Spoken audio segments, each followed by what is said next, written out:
Welcome to the Rockabye Revenue Podcast with me, Abby Watson. I'm a mum of 4 and a business strategist, and I train people to become hypnobirthing teachers. In the last decade, I've built a thriving baby business that grew beyond my wildest dreams. This podcast is for you if you run a business or dream of running a business in the birth and baby industry. You want to change lives whilst making more money. I'm talking about creating sustainable income whilst being present for the people that matter most. I believe for our baby businesses to have the impact we desire, we must be rewarded. On this podcast, expect me to share actionable strategies without the jargon.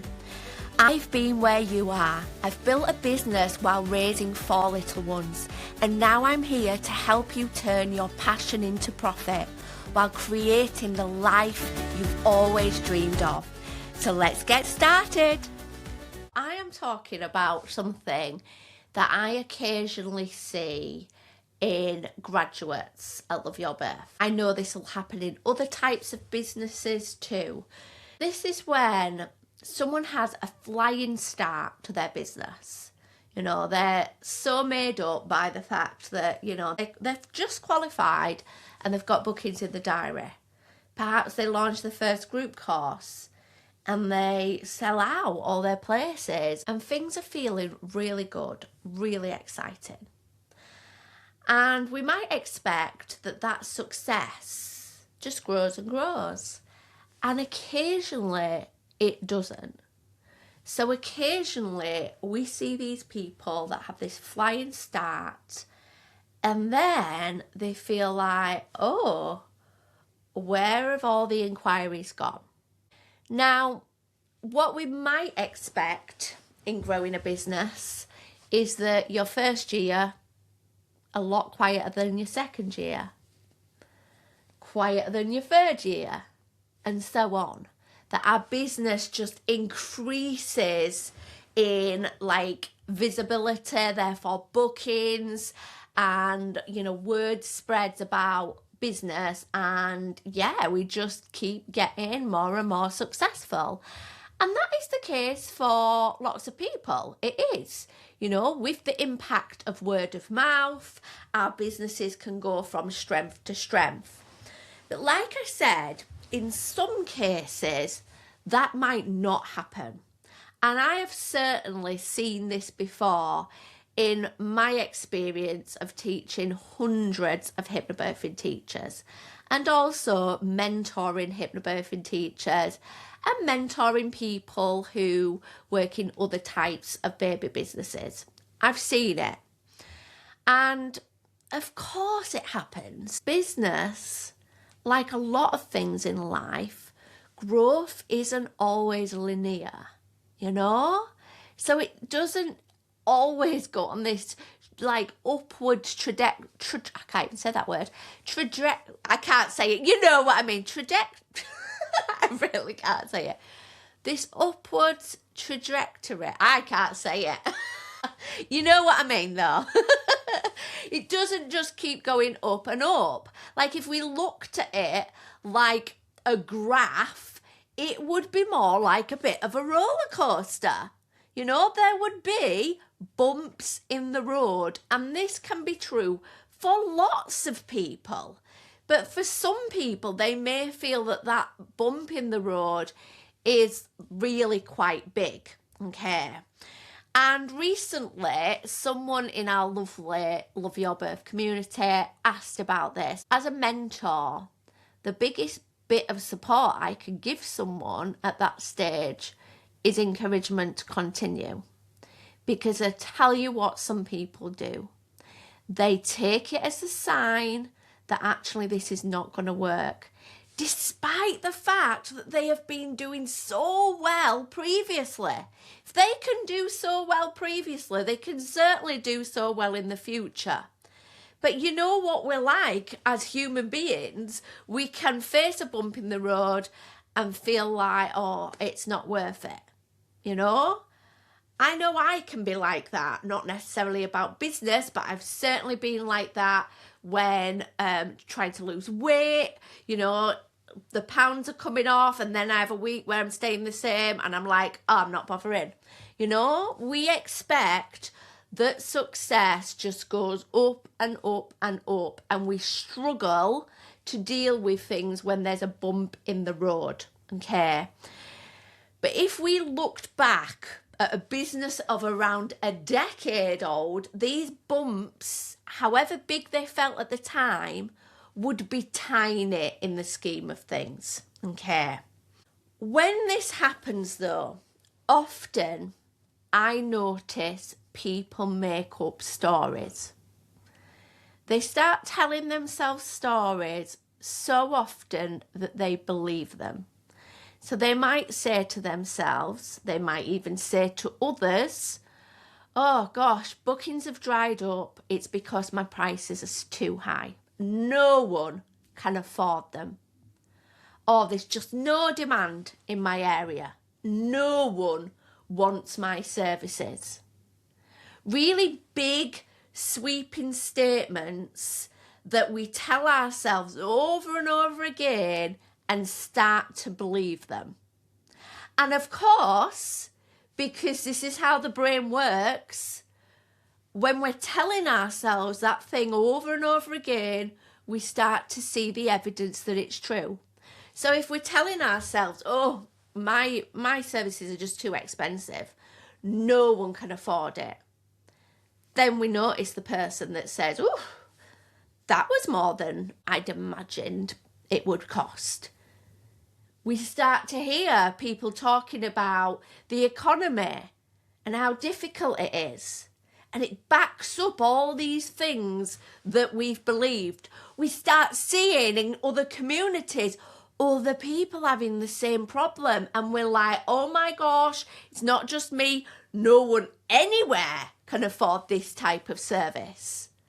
So we start telling ourselves stories, and that, again, makes us not want to continue. Because if actually no one can afford us, there's no demand, why would we bother continuing? Why would we be bothered tweaking things, trying new things? There's no point, is there? Because nobody can afford it. Very, very, very rarely is a person's lack of bookings anything to do with price. More often, it's to do with visibility, as in not enough people are seeing what you offer. Or secondly, there's a lack of clarity around what it is they offer and why it benefits the potential buyer. So people are seeing the stuff, but they're not acting upon, actually booking it, because they're not really clear if it's for them, how they book, what it's going to do for them, and why they need to do it ASAP. They're not leaving with that clarity. So when I tend to look at the marketing of the people that this happens to, they tend to have a few things in common. And this is useful for us all to hear, me included, because when we've been doing something a little while, sometimes we don't just get better at marketing, sometimes we overcomplicate it. And sometimes it's within that overcomplicating that actually we're encouraging that dip in inquiries. So this is what I tend to see. When I look at their social media, for example, often the content is great. It's very authentic, but it's very educational. They're constantly teaching people facts, figures, or it's really reflective. And actually, some of it, I think, would the potential client be interested in? Would they be interested in this? Or is this more interesting to me? Is someone interested in childbirth? Someone who works in the field? So often people's content evolves to almost unintentionally please other people in the industry. Talk about things that other people in the industry are going to be interested in, rather than that person sat scrolling, looking for that class, that course, that consultant. You know?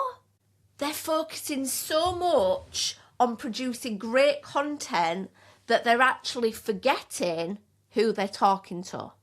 So I also see that whilst they've got good content, and maybe they're even producing a lot of it, they're not actually telling people how they can book. What even they can book. You know, I'll go onto these profiles and I'll know what they do. You know, I'll know they're a hypnobirthing teacher, but I think, would somebody be clear that they teach hypnobirthing and that they offer one-on-one courses, for example, or a group course? Would they be clear that they teach in a certain area? No. So often the content is so focused on educating, being of value, which is really important to be of value, but actually because of that, their offer is hidden amongst this jungle of information. And if anything, their account can look a bit more like they're like a birth influencer or a blogger and not actually offering a service. It's not clear who they are, what they do, how that person can book, why that person should book. All those essentials are very rarely mentioned. And if they are, they're quite vague. What I also notice is that not only are they focusing on this great content, they're missing something really simple that all great marketing needs. That's repetition. And sometimes that can come from a place of like, oh, I've already talked about that, so I don't want to mention that again. The people that tend to be doing the best in terms of getting the bookings, getting the customers, and not just having a pretty social media, tend to be the ones where actually their content follows like 6 themes, and actually a lot of their content is just a subtle tweak on another post they've had. So for example, let me take the context of a hypnobirthing teacher. Once every couple of weeks, they might have a post on letting go of fear in pregnancy. It won't be the same post, but there will be such repetition within that because good marketing does involve repetition of your key messaging. And the people that tend to have a little bit of a dip, they tend to not be utilising that all-important repetition. That repetition is going to add that clarity that we said is so often missing and make that person really clear what it is you help with. And then finally, another big reason that some people tend to have a dip is because they are hiding behind social media.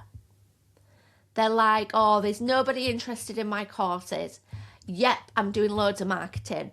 What marketing are you doing? Well, I post on Instagram. Instagram, posting on social media is one marketing tool of many. Very few businesses rely solely on social media.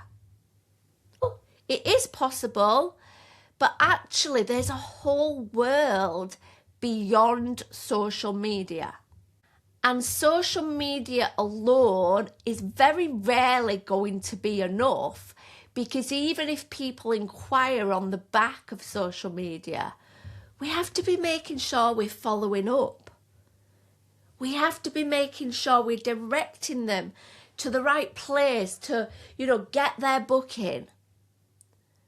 So remember, if you are wanting to avoid this in your own business, these are the things that I would be suggesting you remember.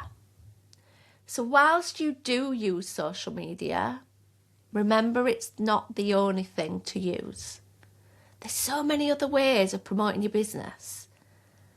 Subtle ways that can have a big impact, such as collaborations, networking, such as baby fairs, meeting people, talks, a great website, a freebie. There's so many other things that can be great for building a successful business. Yes, social media is that thing that's sat on our phone that we can do, like, no matter what else is going on in our life. But don't feel that just because you've posted a few times on social media, you are doing everything possible to help people know that your wonderful services exist. There are so many other options. Secondly, do not be afraid of repetition.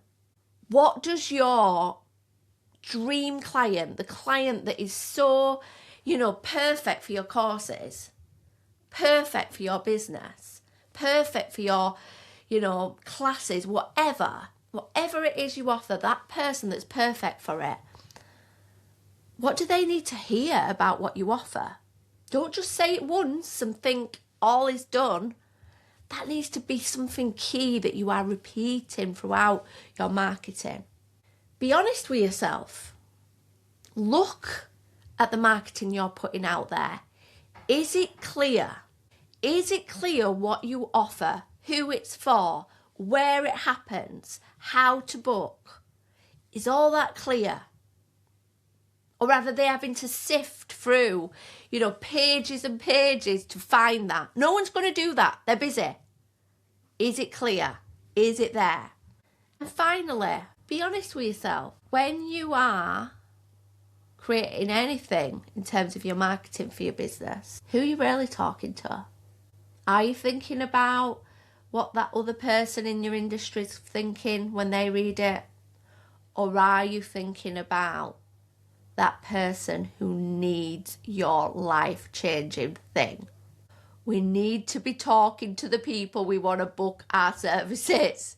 It's as simple as that, yet I know it's easier said than done sometimes when we feel all eyes are on us, when actually no one's really bothered. They're just getting on with their own lives and too caught up in their own business anyway to start, judging what you're doing. So I really hope this has been useful. Really think about these things in your own business, whether you are just starting out or whether you have been going a long time. I know as I was thinking about today's episode, it definitely made me think about some things in my own marketing, because when we've been doing things a while, it's very easy to forget the basics. And that sometimes is why people have a flying start to their business. They're there with that fresh enthusiasm and they're like so clear what they do, who it's for, and they're not overcomplicating it. But then further down the line, they start overcomplicating it. So let this be your reminder that we don't need to overcomplicate anything. So that's it, lovely one. I will see you next time. Now, if you've enjoyed this episode and you haven't left me a review, please do so. It helps the podcast get in more ears. Or perhaps share with a friend. Maybe you know someone who started a business and is now feeling a bit like, oh, where's the bookings gone? And they could do with hearing this episode today. Copy the link, pop it in a WhatsApp message and send it over, and it might really, really help them. Take care and keep on changing lives. Bye. Thank you for listening to Rockabye Revenue. I hope this episode has left you with some fresh ideas and bundles of motivation. If you enjoyed this episode, do make sure you click subscribe so you never miss an installment. And if you found this episode useful, I'd love you forever if you leave a 5-star review, helping this podcast reach the ears of more of the helpers in this world. And remember, keep changing lives. See you next time.